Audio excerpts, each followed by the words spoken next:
जितिया व्रत कथा।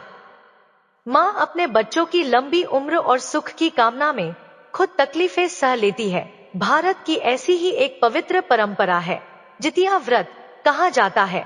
इस व्रत की कथा सुनने और मानने से संतान पर आने वाले संकट दूर हो जाते हैं और घर परिवार में सुख शांति बनी रहती है। मित्रों, आज हम आपको सुनाएंगे जीमूतवाहन की वह अमर गाथा, जिसने अपने त्याग से असंख्य प्राणियों को बचाया और मातृत्व की गोद हमेशा भरी रहे, ऐसा वरदान दिया। तो आइए मित्रों, कथा शुरू करते हैं। मित्रों, अश्विन मास की अष्टमी का दिन था। गांव की सभी माताएं स्नान कर व्रत की तैयारी में जुटी थीं। उनके हृदय में एक ही संकल्प था, हमारी संतान लंबी उम्र पाए, दुखों से बची रहे और सुख समृद्धि को प्राप्त करे। इस व्रत का नाम ज्योतिया या जितिया पड़ा, क्योंकि यह जीवन और विजय का प्रतीक है। ग्राम की सबसे वृद्ध महिला, जिसे सब दादी कहकर बुलाते थे, आंगन में बैठी कथा सुना रही थी। बच्चे ध्यान से सुन रहे थे और माताएं आंखों में श्रद्धा के आंसू लिए हाथ जोड़कर सुन रही थी। दादी बोली, बेटियों, जितिया का यह व्रत यूं ही नहीं बना, इसके पीछे एक अद्भुत कथा है। यह व्रत केवल संतान की रक्षा ही नहीं करता, बल्कि पूरे परिवार को आशीर्वाद देता है। आज की रात तुम सभी जागकर इस कथा को सुनोगी और संतान की मंगल कामना करोगी। और यहीं से शुरू होता है एक पवित्र कथा का प्रारंभ, माताओं के हृदय की वे भावनाएं जिनसे इस व्रत का पवित्र वातावरण निर्मित होता है। मित्रों, बहुत समय पहले स्वर्गलोक के गंधर्वकुल में एक तेजस्वी और धर्मनिष्ठ राजा उत्पन्न हुए, गंधर्वराज जीमूतवाहन। उनका जन्म ही असाधारण था। जन्म लेते ही आकाशवाणी हुई, यह बालक न केवल अपने कुल का मान बढ़ाएगा, बल्कि धरती और आकाश में करुणा और धर्म का दीपक जलाएगा। जीमूतवाहन बड़े होकर अद्भुत गुणों से युक्त हुए। वे केवल युद्धकला और राजधर्म में ही निपुण नहीं थे, बल्कि उनका हृदय असीम दया और करुणा से भरा हुआ था। उनके प्रजाजन उन्हें धर्मवीर कहकर पुकारते थे। राजा का हृदय दूसरों के दुख में ही धड़कता था। वे कहा करते, यदि मेरे जीवन का कोई अर्थ है तो वह केवल इतना है कि मैं दूसरों की पीड़ा हर सकूं। धन और राज सत्ता तो क्षणिक है, लेकिन दया और करुणा अमर होती है। उनका राजमहल वैभवशाली था, लेकिन उन्हें ऐश्वर्य और विलासिता में रुचि नहीं थी। वे सादगी से रहते और प्रजा के बीच ही अपना सुख ढूंढते। सुबह होते ही वे प्रजाजनों से मिलने निकल पड़ते, कहीं किसानों की फसल की चिंता करते, कहीं बीमारों के इलाज की व्यवस्था कराते। एक दिन जब वे अपने महल के प्रांगण में बैठे थे, तो उनके हृदय में एक विचार उठा, धन्य है यह जीवन, यदि किसी की गोद बच सके, यदि कोई माँ अपने बच्चे को जीवित देखकर मुस्कुरा सके। इसी भावना के साथ जीमूतवाहन अक्सर वनोद्यानों और निर्जन स्थानों में भ्रमण करने जाते। वे मानते थे कि प्रकृति के बीच रहकर ही आत्मा की आवाज को सुना जा सकता है। एक दिन ऐसा ही प्रसंग घटा, जिसने न केवल उनके जीवन की दिशा बदली, बल्कि संपूर्ण मानवजाति को मातृत्व और त्याग का संदेश दिया। वह दिन सामान्य नहीं था। वन में विचरण करते समय वे एक घने उपवन की ओर बढ़े। वहां ऊंचे ऊंचे वृक्ष, लताओं से लिपटे तनों और झरनों की कलकल ध्वनि के बीच जीवन का अद्भुत संगीत गूंज रहा था। लेकिन इसी मधुर संगीत के बीच अचानक एक करुण क्रंदन ने वातावरण को विचलित कर दिया। जीमूतवाहन ठिठक गए। यह कैसी करुण पुकार है? कौन है जो इस वन में इतना दुखी होकर रो रहा है? आवाज की दिशा में बढ़ते हुए उन्होंने देखा, एक वृद्धा नाग माता भूमि पर बैठी है। उसके नेत्र लाल थे, आंसुओं से भींगे हुए वस्त्र मिट्टी से लथपथ हो चुके थे। वह बार बार अपने दोनों हाथों को आकाश की ओर उठाती और फिर सिर पकड़कर विलाप करने लगती। जीमूतवाहन के हृदय में करुणा उमड़ आई। वे पास जाकर बोले, माता, आप कौन हैं? इस शांत वन में आपका यह दुख भरा विलाप देखकर मेरा हृदय व्याकुल हो रहा है। कृपया बताइए, आपके दुख का कारण क्या है? वृद्धा ने आंसू पोंछे, लेकिन गला रुंध गया। कुछ क्षण बाद कांपती हुई आवाज में बोली, हे वीर, मैं नागवंश की एक साधारण माता हूँ। मेरे जीवन का सबसे बड़ा दुख आज मेरे सिर पर टूट पड़ा है। जिस संतान को मैंने अपनी आंखों के आंचल से पाला है, उसे आज मैं अपनी आंखों के सामने मृत्यु के मुख में जाते देखूंगी। यह सुनते ही जीमूतवाहन के चरण ठिठक गए। उन्होंने आश्चर्य और करुणा से भरे स्वर में कहा, माता, ऐसी कौन सी बाधा है जो आपके पुत्र को निगलने के लिए व्याकुल है? क्या कोई दुष्ट राजा है, कोई राक्षस है या कोई श्राप है? वृद्धा ने आकाश की ओर देखते हुए गहरी सांस भरी और बोली, नहीं राजन, यह तो हमारे कुल का अभिशाप है। प्रतिदिन हमारे नागकुल का एक नाग गरुड़ पक्षी का आहार बनता है। आज उस निर्दयी नियम के अनुसार मेरे पुत्र की बारी है। मैं असहाय होकर उसे अंतिम बार विदा करने आई हूँ। इतना कहते ही वृद्धा फूट फूट कर रो पड़ी। उसके आंसू जमीन पर टपकते रहे और वन का वातावरण और अधिक शोकमय हो उठा। जीमूतवाहन का हृदय जैसे किसी ने मथ दिया हो। उन्होंने अपने आप से कहा, हे प्रभु, यह कैसा अन्याय है? क्या किसी माँ की गोद यूं ही सूनी हो जानी चाहिए? क्या किसी पुत्र का जीवन यूं ही बलि चढ़ जाना चाहिए? नहीं, इस अन्याय को समाप्त करना ही होगा। जीमूतवाहन उस माता के आंसुओं को देखकर भीतर तक हिल गए। वे कुछ क्षण तक मौन खड़े रहे, फिर धीरे से बोले, माता, आपका दुख केवल आपका नहीं है, यह तो समस्त मातृत्व का अपमान है। आप रो रही हैं, परंतु आपके आंसू मेरे हृदय में जलन बनकर गिर रहे हैं। कृपया मुझे बताइए, क्या कभी इस क्रूर परंपरा का अंत नहीं हो सकता? क्या गरुड़ पक्षी को संतुष्ट करने का कोई और उपाय नहीं है? नाग माता ने गहरी सांस भरते हुए उत्तर दिया, हे वीर, हमारी पीढ़ियां इस यातना को सहती आई है। गरुड़ का वचन बंधन है, उसका भूखा पेट प्रलय मचा सकता है। आज मेरे पुत्र की बारी है। मैं जानती हूँ इस नियम से कोई बच नहीं सकता। मेरा भाग्य यही है कि मैं अपने बच्चे को अपने ही हाथों मौत के मुंह में भेजूं। इतना कहकर वह माँ फिर से जोर जोर से विलाप करने लगी। उसकी आवाज में वह पीड़ा थी जो किसी भी करुणामय हृदय को पिघला सकती थी। जीमूतवाहन की आंखों में करुणा के आंसू छलक पड़े। उनके भीतर से आवाज आई, क्या मैं चुप रहूं जबकि एक मासूम जीवन व्यर्थ बलि चढ़ने जा रहा है? क्या मेरी शक्ति और धर्म का यही उपयोग है कि मैं केवल देखता रहूं? नहीं, मैं धर्मवीर कहलाने योग्य नहीं। यदि इस अन्याय को रोक ना सका, वे नाग माता के पास जाकर हाथ जोड़कर बोले, माता, आप चिंता मत कीजिए, आज आपके पुत्र को कुछ नहीं होगा। यदि किसी को गरुड़ का भोजन बनना ही है तो मैं स्वयं उसके सामने जाऊंगा। मेरे जीवन का अर्थ तभी है जब किसी और की संतान की गोद उजड़ने से बच सके। नाग माता सन्न रह गई। उन्होंने कांपते हुए स्वर में कहा, नहीं राजन, यह आप क्या कह रहे हैं? आप तो गंधर्वकुल के तेजस्वी राजन हैं। आपका जीवन अमूल्य है। मेरे पुत्र का जीवन आपके जीवन की बराबरी कैसे कर सकता है? जीमूतवाहन ने शांत स्वर में उत्तर दिया, माता, जीवन की कीमत संतान के लिए मां से बढ़कर कोई नहीं जानता। आपके लिए आपका पुत्र अमूल्य है और मेरे लिए आपका आंसू असहनीय। यदि मेरी जान देकर आपकी गोद को सूना होने से बचा सकूं, तो यही मेरे जीवन का सबसे बड़ा धर्म है। इतना कहते हुए जीमूतवाहन ने दृढ़ संकल्प ले लिया। वन का वातावरण अब उस करुणा की पुकार और त्याग की गूंज से भर चुका था। वृद्धा नाग माता अब भी रो रही थी। उन्होंने हाथ जोड़कर कहा, राजन, आप दयालु हैं, परंतु यह अन्याय है कि कोई निर्दोष मनुष्य गरुड़ का शिकार बने। यदि आपने ऐसा साहसिक कदम उठाया तो आपका कुल रो पड़ेगा। आपके प्रजाविहीन राज्य का क्या होगा? आपके माता पिता, पत्नी और संतानों का क्या होगा? जीमूतवाहन मुस्कुराए। उनकी मुस्कान में अपार शांति थी। उन्होंने कहा, माता, धर्म केवल अपने परिवार की चिंता का नाम नहीं है। सच्चा धर्म तो वही है जहां पराई संतान को अपनी संतान मानकर रक्षा की जाए। क्या मैं अपनी आंखों के सामने किसी माँ की गोद उजड़ते देख सकता हूँ?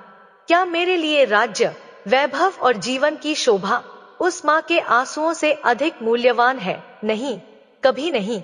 उनकी आवाज में इतनी करुणा और दृढ़ता थी कि नाग माता अवाक रह गई। जीमूतवाहन ने आकाश की ओर देखा और मन ही मन प्रण किया, हे प्रभु, यदि इस त्याग से धर्म की रक्षा होती है तो मेरी आहुति स्वीकार हो। यदि इस बलिदान से कोई संतान जीवित रह सकती है तो यही मेरे जीवन का परम उद्देश्य है।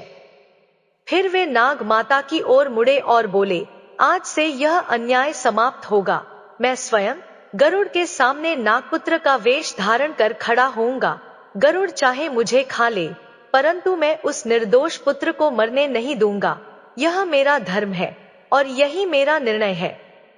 नाग माता स्तब्ध होकर उन्हें देखती रह गई। उनकी आंखों से आंसू बहते रहे, लेकिन अब उनमें भय की जगह कृतज्ञता थी। वे बोली, राजन, आप देवों से भी महान हैं। यदि सचमुच आप यह कर पाएं तो सारा नागकुल आपको युगों युगों तक आशीर्वाद देगा। जीमूतवाहन ने झुककर उनके चरण स्पर्श किए और बोले, माता, आशीर्वाद दीजिए कि मैं अपने धर्म पर अडिग रहूं, चाहे मृत्यु ही क्यों ना सामने खड़ी हो, मैं विचलित ना हो। उस क्षण जंगल का वातावरण बदल गया। वृक्षों की शाखाएं हवा में झूम उठीं, मानो उनके संकल्प का स्वागत कर रही हों। पक्षियों ने मधुर स्वर में गान किया, मानो उनकी वीरता का गीत छेड़ रहे हों। और यहीं से जीमूतवाहन का धर्म यात्रा प्रारंभ हुई। नाग माता ने कांपते हुए स्वर में पूछा, राजन, आप क्या चाहेंगे कि मैं या मेरा परिवार आपके लिए कोई विशेष आराधना करूं? जीमूतवाहन ने मुस्कुराकर कहा, माता, कोई आराधना विशेष नहीं, बस यह चाहूंगा कि आप मेरे इस कर्म को अपने हृदय में धारण करें और अपने पुत्र को जीवन का आशीर्वाद दें। मैं अकेला नहीं, मेरा संकल्प और आपकी आशीष मेरे साथ है। फिर उन्होंने नागपुत्र के वस्त्र अपने हाथों में थामे। वे सांस लेते हुए उन वस्त्रों को धीरे धीरे अपने ऊपर लपेटने लगे। नाग के चमकदार सर्पाकार आभूषण, मोती जैसे आंकड़े, वह हल्की सी रेशमी झलक जो नाग आभूषणों में थी, हर बारीक कपड़े की कड़क सुनाई दे रही थी, जैसे किसी नैनाभिराम संगीत का स्वर। वे वस्त्र पहनते हुए अपने मन में अपने परिवार की छवि आई, उनकी पत्नी, माता पिता, छोटे छोटे पुत्रवंश। परंतु उन सब छवियों पर भारी नहीं हुए, क्योंकि उनकी सोच ने उन्हें स्पष्ट कर दिया था, सारा जीवन, सारा वैभव तभी अर्थ रखता है जब किसी माँ की गोद भरी रहे।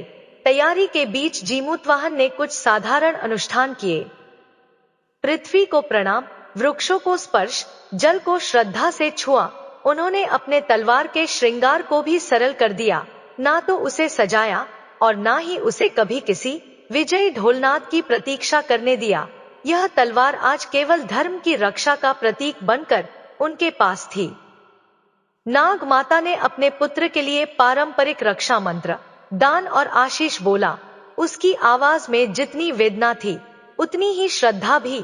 उन्होंने कहा, हे राजन, यदि आप मेरे पुत्र की रक्षा कर सको तो आपकी पुण्यगाथा अमर होगी। परंतु याद रखिए, यह मार्ग कठिन है। आप संसार के बंधनों से अलग होकर उस शून्य में जा रहे हैं जहां केवल त्याग का समर है। जीमूतवाहन ने अपनी अधरों पर उभरते भावों को दबाकर कहा, माता, मैं बंधनों से अलग नहीं जा रहा, मैं उन बंधनों का अर्थ बदलने जा रहा हूँ। जो बंधन केवल जाति, कुल और सत्ता को बांधते हैं, उन्हें मैं त्याग दूंगा, पर जिसने माँ की गोद को बांध रखा है उसे आज बांधकर छोड़ने नहीं दूंगा।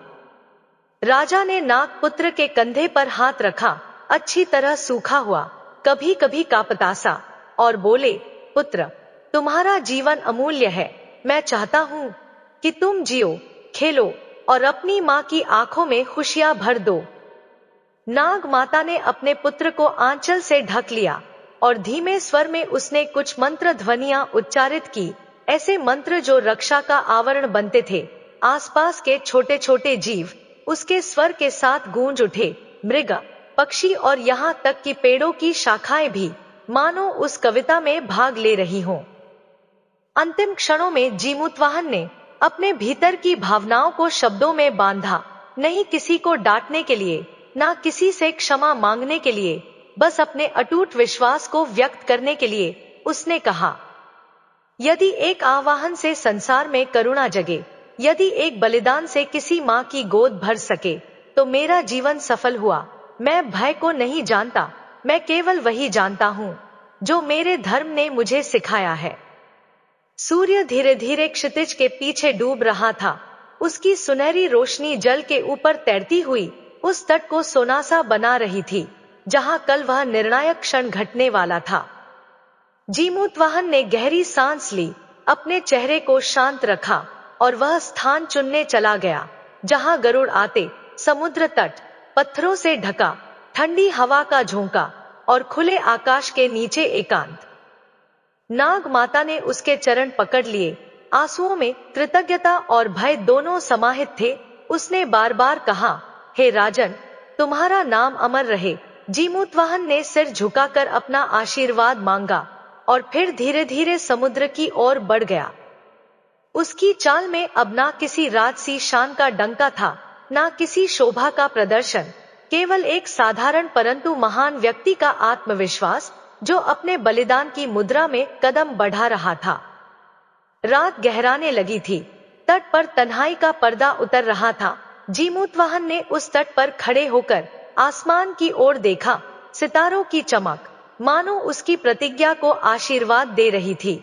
उसने अपने हृदय में फिर से संकल्प किया, आज वह खड़ा रहेगा, चाहे नतीजा कुछ भी हो। आकाश की ओर दृष्टि उठी तो दूर से कुछ विचित्र दृश्य दिखा। बादल अचानक कांपने लगे, जैसे कोई विशाल पंख उनकी परतों को चीर कर आ रहा हो।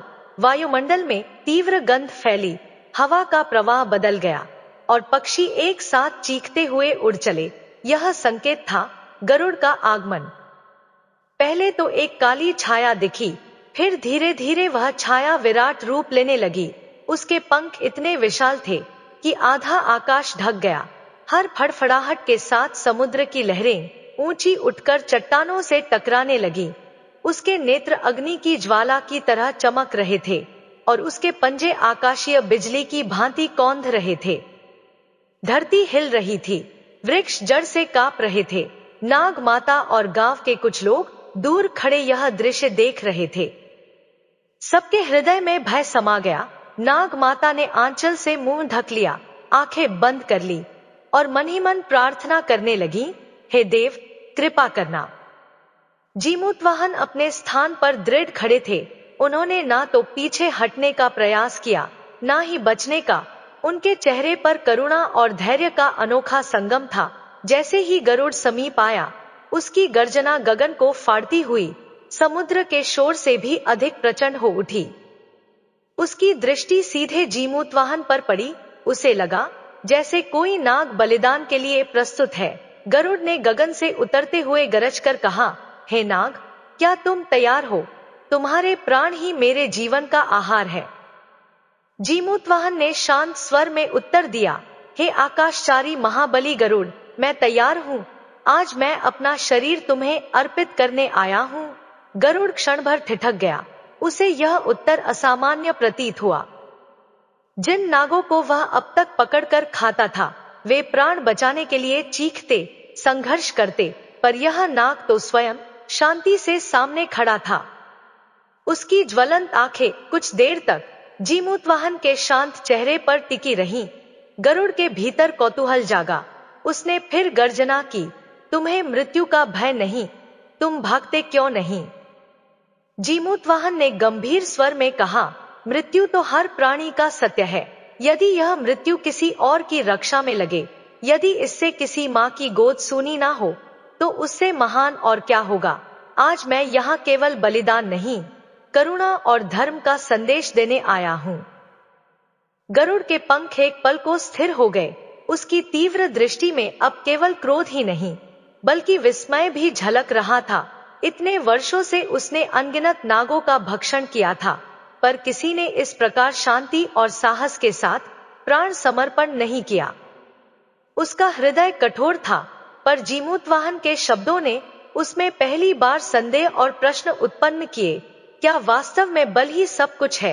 क्या करुणा और धर्म शक्ति से भी महान हो सकते हैं? गरुड़ के भीतर यह मंथन आरंभ हो गया और तभी समुद्र की लहरें और ऊंची उठीं, मानो प्रकृति स्वयं इस अद्भुत क्षण की साक्षी बनने लगी हो। जीमूतवाहन अब भी स्थिर खड़े थे। उन्होंने अपनी बाहें फैलाकर कहा, आओ गरुड़, मैं तुम्हें अपने प्राण अर्पित करता हूँ। वातावरण मौन हो गया, सबकी सांसें थम गईं। गरुड़ ने गगनभेदी स्वर में कहा, हे नाग, मैंने अनगिनत नागों को ग्रस लिया है। सब रोए, चीखे, भागे, पर तू तो स्थिर खड़ा है। तू है कौन? तेरे इस साहस का रहस्य क्या है? जीमूतवाहन ने धीमे स्वर में कहा, हे गरुड़ देव, मैं नाग नहीं हूं, मैं एक मनुष्य हूं, राजवंश का उत्तराधिकारी जीमूतवाहन। आज यहाँ नागपुत्र की रक्षा के लिए स्वयं मृत्यु को गले लगाने आया हूँ। मैं जानता हूँ तेरा आहार नाग है, परंतु किसी माँ की गोद सूनी हो, यह मैं सहन नहीं कर सकता। गरुड़ विस्मित हो गया। उसने तीखी दृष्टि से जीमूतवाहन को देखा और गर्जना की, मनुष्य, क्या तुझे अपने प्राण प्रिय नहीं? तेरा सिंहासन, तेरी रानी, तेरा परिवार, सब कुछ त्याग कर तू यहाँ क्यों आया? क्या तुझे भय नहीं? जीमूतवाहन ने दृढ़ता से उत्तर दिया, भय तो उस मनुष्य को होता है जो केवल अपने लिए जीता है, जो धर्म और करुणा के लिए जीता है, उसके लिए मृत्यु भी गौरव है। हे गरुड़ देव, मैं राजकुल का पुत्र हूँ। मेरे लिए सच्चा राजधर्म यही है कि मैं प्रजा की रक्षा करूँ, चाहे इसके लिए अपने प्राण ही क्यों ना देने पड़े। गरुड़ के नेत्रों में क्रोध और आश्चर्य का मिश्रण था। उसने गरजते हुए कहा, तुझे क्या लगता है मेरे बिना जगत चल सकता है? मैं तो श्री हरि विष्णु का वाहन हूँ।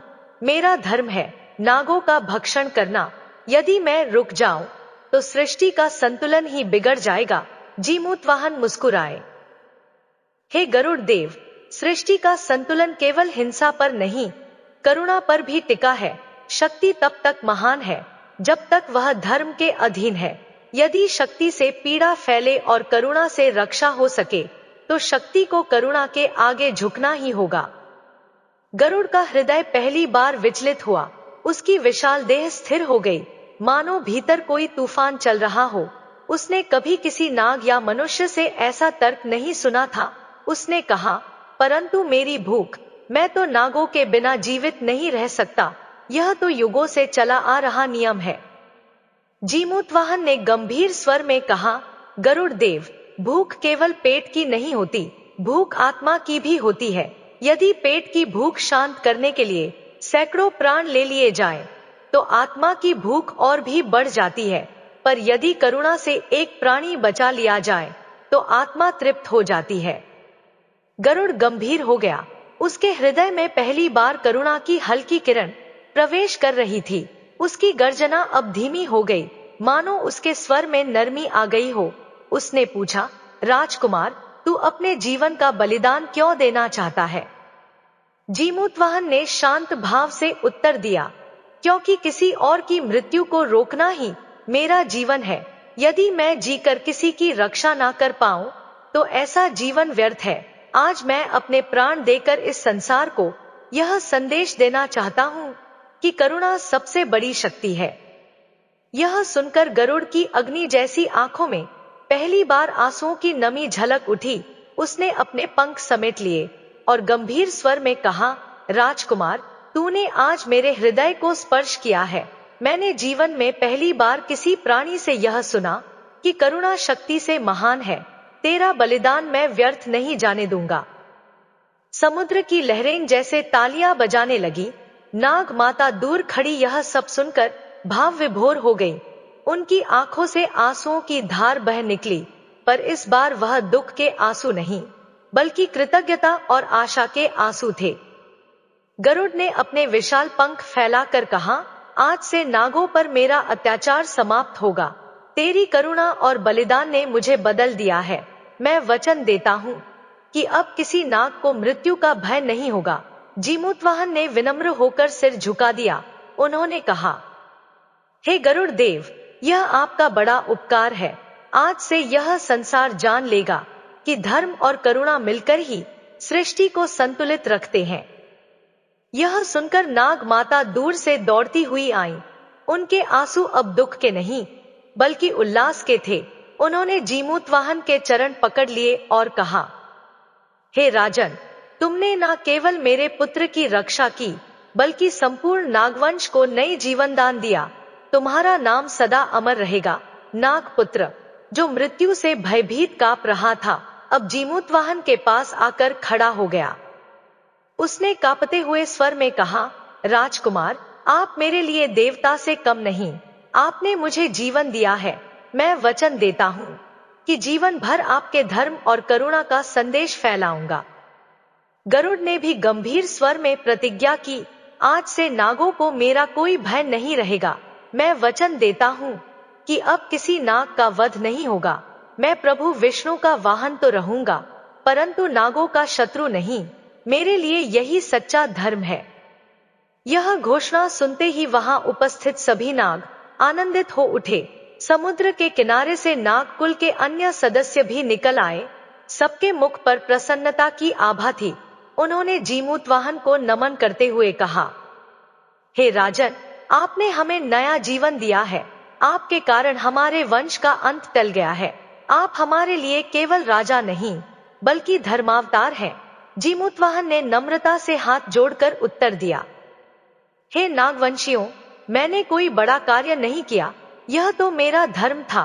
प्रजा की रक्षा करना ही राजा का सबसे बड़ा कर्तव्य है। यदि किसी माँ की आंखों में आंसू आ जाए और कोई राजा चुप रहे तो उसका राजत्व व्यर्थ है। गरुड़ ने आगे बढ़कर जीमूतवाहन के कंधे पर हाथ रखा और कहा, राजकुमार, तेरे त्याग ने मुझे ही नहीं पूरी सृष्टि को नया मार्ग दिखाया है। मैं विष्णु भगवान के पास जाकर यह कथा सुनाऊंगा और उन्हें प्रणाम करूंगा कि उनकी सृष्टि में करुणा का दीप जलाए रखने वाला एक सच्चा राजकुमार धरती पर जन्मा है। यह कहते ही आकाश में चमक फैल गई। ऐसा प्रतीत हुआ मानो स्वयं देवता इस करुणा की विजय के साक्षी बन रहे हों। आकाश से पुष्पों की वर्षा होने लगी। समुद्र की लहरें मधुर राग छेड़ने लगी। नाग माता ने अपने पुत्र का हाथ पकड़कर जीमूतवाहन के चरणों में झुका दिया और बोली, हे धर्मात्मा राजकुमार, तुमने मेरे पुत्र को नया जीवन दिया है। अब यह जीवन तुम्हारी करुणा का ऋणी रहेगा। इस घटना की स्मृति में हम हर वर्ष उपवास करेंगे ताकि संसार यह ना भूले कि एक राजकुमार ने अपने प्राणों की परवाह किए बिना मातृत्व और धर्म की रक्षा की थी। जीमूतवाहन ने हाथ उठाकर आशीर्वाद दिया और कहा, माता, यह पर्व किसी एक वंश के लिए नहीं होना चाहिए। यह हर माँ के लिए होना चाहिए, चाहे वह मानव हो या नाग। यह पर्व यह सिखाएगा कि मातृत्व से बड़ा कोई बंधन नहीं और करुणा से बड़ी कोई शक्ति नहीं। धीरे धीरे यह कथा फैलने लगी। नागों ने इसे अपने वंश की परंपरा बना लिया। फिर यह लोक कथा मानव समाज में पहुंची। गांव गांव, नगर नगर में माताएं इस कथा को सुनकर भाव विभोर हो उठी। उन्होंने ठान लिया कि वे भी इस महान बलिदान को स्मरण करेंगी। समय बीता और इस बलिदान की स्मृति ने जितिया पर्व का रूप लिया।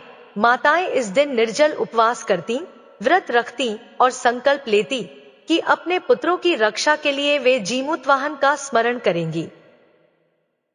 यह व्रत केवल भोजन का त्याग नहीं बल्कि करुणा, त्याग और धर्म का संकल्प बन गया। इस दिन स्त्रियां सुबह नदी या तालाब में स्नान करती, शुद्ध वेशभूषा धारण करती हैं और जीमूतवाहन की कथा का श्रवण करती। कथा सुनते समय उनकी आंखें आंसुओं से भींग जाती, क्योंकि हर माँ जीमूतवाहन में अपने पुत्र की रक्षा करने वाले रक्षक को देखती थी। माताएं कहती, हे जीमूतवाहन, जैसे आपने नागपुत्र की रक्षा की, वैसे ही हमारे पुत्रों की भी रक्षा करना। हमारे घर की गोद कभी सूनी ना हो। जितिया का व्रत केवल संतान की दीर्घायु के लिए नहीं बल्कि पीढ़ियों तक मातृत्व की अमर गाथा सुनाने के लिए है। जब तक माँ का आशीर्वाद और त्याग है, तब तक इस पर्व की महिमा कभी समाप्त नहीं होगी। मित्रों, यह थी जितिया व्रत की दिव्य कथा। इस व्रत का संदेश स्पष्ट है। त्याग, करुणा और मातृप्रेम ही जीवन को सफल बनाते हैं। यदि कथा अच्छी लगी हो तो इसे दूसरों तक जरूर पहुंचाएं ताकि हर माँ बाप अपने बच्चों की रक्षा के लिए इस पर्व के महत्व को समझ सकें। मित्रों, वीडियो को लाइक करें, शेयर करें और चैनल को सब्सक्राइब करना ना भूलें। आपके जीवन में सुख, शांति और संतान की दीर्घायु बनी रहे, यही हमारी शुभकामना है। हर हर महादेव।